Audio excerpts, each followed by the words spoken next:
narasumber yang sudah melakukan digital marketing untuk berjualan online di sebuah marketplace. Kami mengundang Bro Ruben yang sudah lumayan lama terjun di dunia online. Kita mau tanya-tanya bagaimana cara beliau ini menjalankan jualan online sampai saat ini sudah bisa dikatakan sukses lah dalam menjalankan dalam tahun terakhir ini. Maka dari itu kita tanya-tanya ke Bro Ruben. Bro Ruben, gimana caranya Bro Ruben ini mulai menjalani bisnis online ini, dan apa sih yang mendorong Bro Ruben akhirnya bisa terjun di dunia online? Oke, terima kasih Bro. Jadi yang mendorong itu adalah karena faktor keadaan. Oh, oke. Ya, kebetulan waktu itu baru ngambil rumah, gitu kan, kredit cicilan, begitu juga di kerjaan kita waktu lagi karena ada ini ya, Pandemi ya? bukan ini PPG yang iya. jadi harus Ya. harus cuti. Kan akhirnya kita mikir nih, apa ya kira-kira yang harus dilakuin supaya bisa menutup kebutuhan rumah sama menutup cicilan, apalagi selang berapa bulan lagi anak mau ulang tahun gitu kan. Saya mikir ya, waduh, masa anak 1 tahun gak dirayain. Akhirnya mikir oh kayaknya enak jualan nih, nggak jualan, dan akhirnya puji Tuhan sampai sekarang masih bisa berjalan. Oh gitu. Jadi awalnya memang ada ini ya, keinginan gitu, ada keinginan motivasi dari faktor keadaan. keadaan itu akhirnya mulai usaha ini, dan akhirnya bisa sampai sukses ya. Puji Tuhan. Oke, thank you. Ruben mau nanya, Iya, pada Kak. awal mulai usaha, produk utama yang Ruben jual itu apa aja sih? Apa? Pada awal mulai usaha, produk yang Ruben jual itu apa aja sih? Kebetulan karena kita waktu itu baru punya 1 anak, dan kita tuh senang banget mengeksplor kira-kira mainan anak apa sih yang kalau zaman sekarang kan bahasa kerennya kan apa sih namanya, sensory play. Jadi bermain sambil kira-kira mereka tuh belajar gitu kan. Terus saya sama istri tuh ngeliat nih, ada satu produk yang ada satu mainan yang sekiranya satu produk ini bisa dipakai untuk buat apa aja. Makanya itulah yang menjadi base atau yang kita jual pertama kali, dan puji Tuhan yang sampai sekarang masih terus laku. Itu adalah ini Kak, kolam renang gitu. Kolam renang gitu. Kalau kita sebutnya sih artmat ya. Iya, seperti itu. Gimana sih strategi Bro Ruben memasarkan produk secara online di media sosial dan di media sosial media? Kebetulan kalau untuk memasarkan produk itu pertama kita dinaungi dalam satu platform. Tadi kata Bro Yusuf tadi pakai toko yang Oren ya. Jadi di situ sih udah enak sih sebenarnya. Jadi kita tinggal mengeksplor aja, masukin barang, tentuin harganya, lalu kita pakai yang namanya iklan. Nah, kita pakai iklan, terus juga kita juga jor-joran juga di media sosial Kak. Misalkan contoh kayak TikTok nih kan, itu paling ramai banget kan. Jadi di awal itu sebelum saya jualan, saya berpikir saya pengen mengedukasi dulu buat orang-orang. Jadi saya main sama anak saya dengan konsep sensory play gitu. Baru ketika exposure udah mulai naik, barulah saya masukin produk saya untuk dijualkan. Tapi ya kan dengan kayak gitu sih lumayan sih.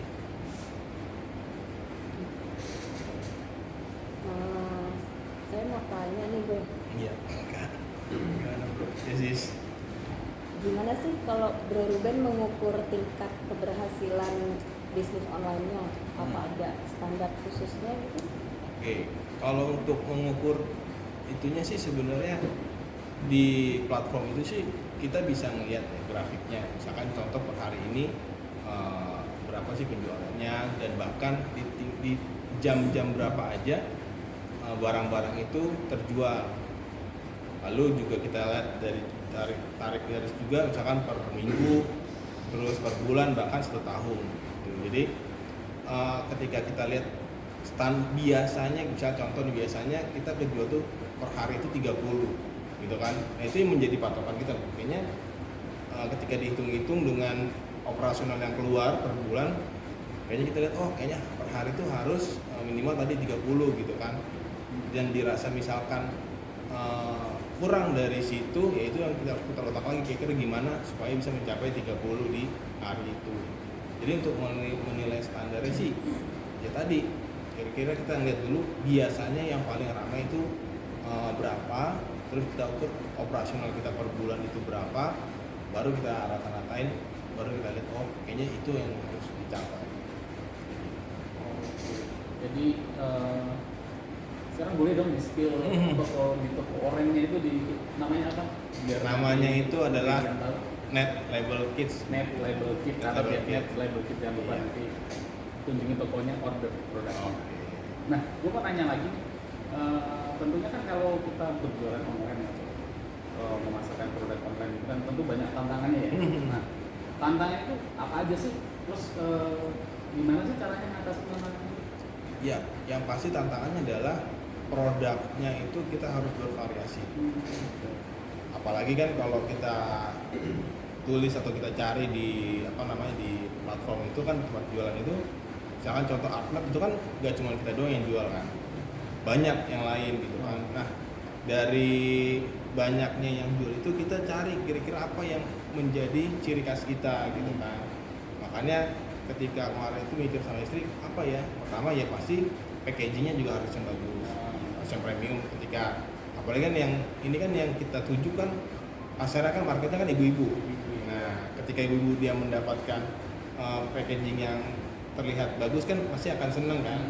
Baru yang kedua, namanya orang Indonesia kan seneng banget yang namanya free gift ya. Oh iya. Ya, Bonus. ada bonus gitu kan. Nah itu kita kasih bonus.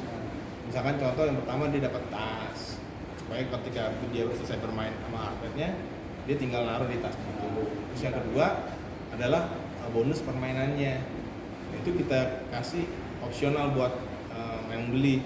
Misalkan contoh dia mau belinya pakai bola-bolaan atau juga pakai beras warna-warni. Jadi ketika dia beli, dia sudah bisa langsung memainkannya, nggak perlu lagi dia beli lagi yang tambahan. Tapi kalau memang dirasa kurang dari sini, barulah dia bisa ditambah. Jadi tantangannya sih itu, kira-kira melihat saingannya seperti apa. Yang kedua juga dirasakan nggak mungkin kita jualan yang Artman terus kan, kita cari variasi-variasi yang lain. Makanya ada permainan lain yang dianggap untuk bisa menyeimbangkan ya, atau bisa membuat variasi di dalam toko kita sih. Gitu. Jadi harus ini ya, banyak inovasi. Iya, inovasi betul. Biar customer itu merasa, wah kalau belajar di toko ini banyak hadiahnya. Gitu. Jadi tertarik untuk belajar yang kedua kalinya. Betul. Apalagi kan kalau kita beli di toko online gitu kan, biasanya kan ketika kita pilih barang ini, terkadang kita penasaran, di toko ini jualan apa lagi sih gitu ya. Iya. Biar sekalian gitu kan. Nah itu yang menjadi pemikiran kita, makanya kita punya produknya yang lain lagi, bervariasi supaya bisa menambah, oh kayaknya ini enak, bagus juga gitu. Oke. Lalu gimana nih cara Bro Ruben menjaga hubungan baik dengan pelanggan? Nah caranya adalah yang pertama kan interaksi kan, biasanya itu pertama di live kan, kita kan setiap hari itu kan nge-live. Nah ya bagaimana menjaga interaksi adalah ya pertama kita harus ya tetap ramah gitu kan, tetap interaktif. Dan yang selanjutnya adalah membuat seperti sesi sharing. Ketika kira-kira misalnya contoh nih, ketika live boleh nanya kira-kira anaknya umur berapa, biar kita rekomendasi permainannya apa yang bagus gitu kan. Terus kita tunjukin produk-produk kita, dan ini loh cocok untuk anak umur segini gitu. Lalu yang kedua adalah ketika ada yang nanya di inbox atau apa, ya kita layani secara cepat gitu ya, jangan nunggu atau bagaimana. Dia fast respon gitu, supaya pelanggan juga merasa puas gitu kan, ketika ditanya langsung dijawab. Apa sih yang membedakan usaha online Bro Ruben dengan kompetitor lain, terutama yang di toko online? Yang pasti bedakan adalah kalau di kami itu tadi ada apa namanya, ada free-nya gitu ya, ada bonus-bonusnya. Yang kedua juga kita jamin standar kebersihannya. Contoh apalagi kita kan jual mainan untuk anak-anak gitu kan. Ada mainan-mainan yang memang istilahnya kalaupun masuk mulut itu is okay gitu, nggak masalah gitu. Tapi sih sebenarnya bukan untuk dimakan, tapi kalau masuk mulut is okay, jadi kita jamin untuk kebersihannya seperti itu. Lalu yang kedua adalah ketahanannya. Ketahanan dari produk yang kami buat itu kami jamin bisa kuat lah, nggak langsung yang sekali pakai langsung rusak. Kayak apa itu mau dipakai berenang oke, mau pakai sambil makan juga, buat tatakan makan juga oke gitu. Jadi misalnya untuk ketahanan kita jamin. Berarti produknya memang mudah ramah anak ya, aman, nggak membahayakan. Oke. Lalu gimana sih membangun terus mengelola merek produknya Bro Ruben secara online? Palingan apa namanya, untuk namanya gitu ya. Iya. Ya namanya paling kita cari karena kenapa namanya net label gitu. Kenapa namanya net label? Karena net itu kan dari kata nama anak saya gitu kan, Janet gitu ya. Jadi net label gitu ya. Label itu kan ya tanda gitu kan. Sebenarnya sih itu dasar kenapa kita namakan net label. Terus juga dirasa mungkin lebih bisa cepat masuk ke ibu-ibu namanya gitu kan, supaya bisa lebih menjual. Iya, menjual seperti itu. Kalau ada bahasa-bahasa kayak Inggris ya net label gitu kan, kayak gimana gitu kan. Oke. Terus gue mau nanya nih, kalau orang berjualan online kan belum tentu ya semua orang bisa ya. Iya, Bahkan saya pun belum tentu bisa nih jualan online. Tapi gue pengen tahu dong tipsnya apa? Tips atau saran untuk teman-teman di luar sana, misalkan pengen mulai membuka usaha terus memasarkan produknya melalui online, tipsnya apa tuh? Tipsnya sih yang pertama mungkin ini sih, apa namanya, dilihat dulu mau jual apa dan yang mau dituju marketnya tuh siapa. Tuh. Baru yang kedua mungkin yang tadi yang keadaan saya ya faktor keadaan yang membuat mau nggak mau harus melakukan hal ini gitu kan. Tapi sih juga sebenarnya tiap orang mungkin punya talenta masing-masing gitu ya. Mungkin di bagian saya mungkin saat ini mungkin bisa berjualan gitu. Baru yang ketiga adalah tetap konsisten dengan apa yang dimulai.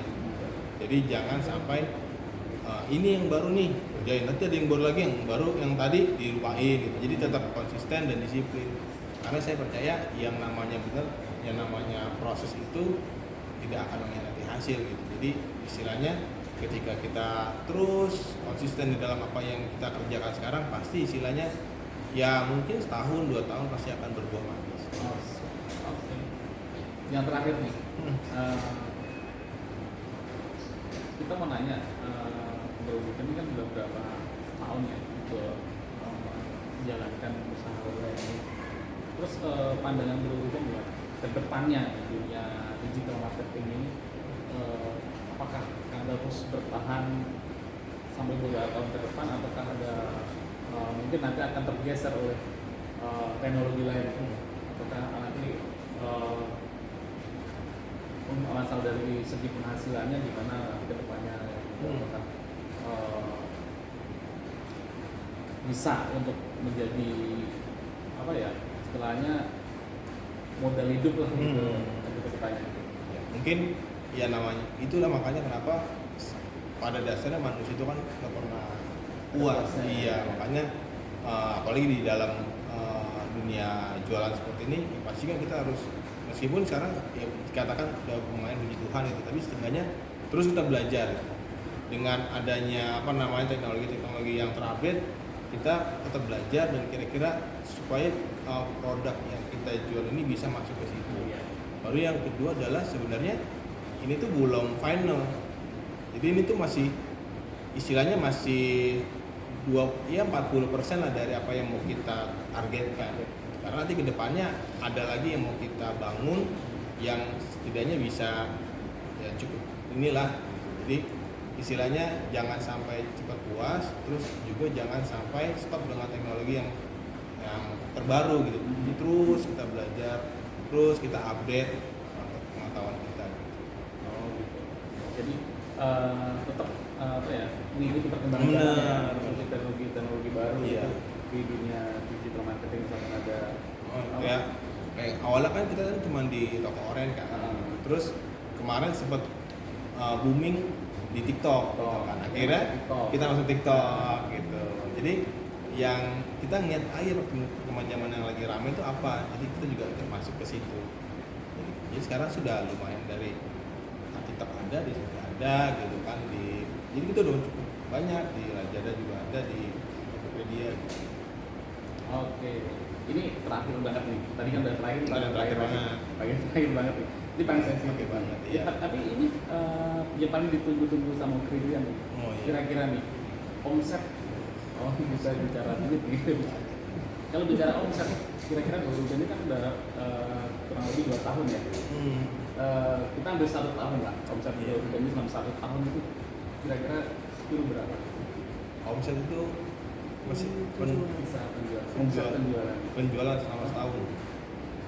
Ya puji Tuhan lah, kalau bisa dikatakan ada lah. 3 digit lah, 3 digit. Tahun.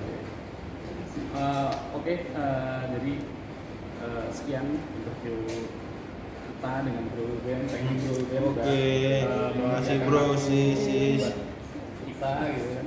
Semoga nggak bosan dan inspirasi buat kita ya, buat Ukrainian semua ya. Dan Bro Ruben sudah berbagi pengalaman dengan kita. Nah, semoga nanti banyak orang di luar sana atau teman-teman, bahkan kita bisa menyusul Bro Ruben buka toko online dan apa ya, bisa sukses seperti Bro Ruben. Sekian wawancara kita, sampai ketemu di wawancara berikutnya. Thank you. Oke, thank you.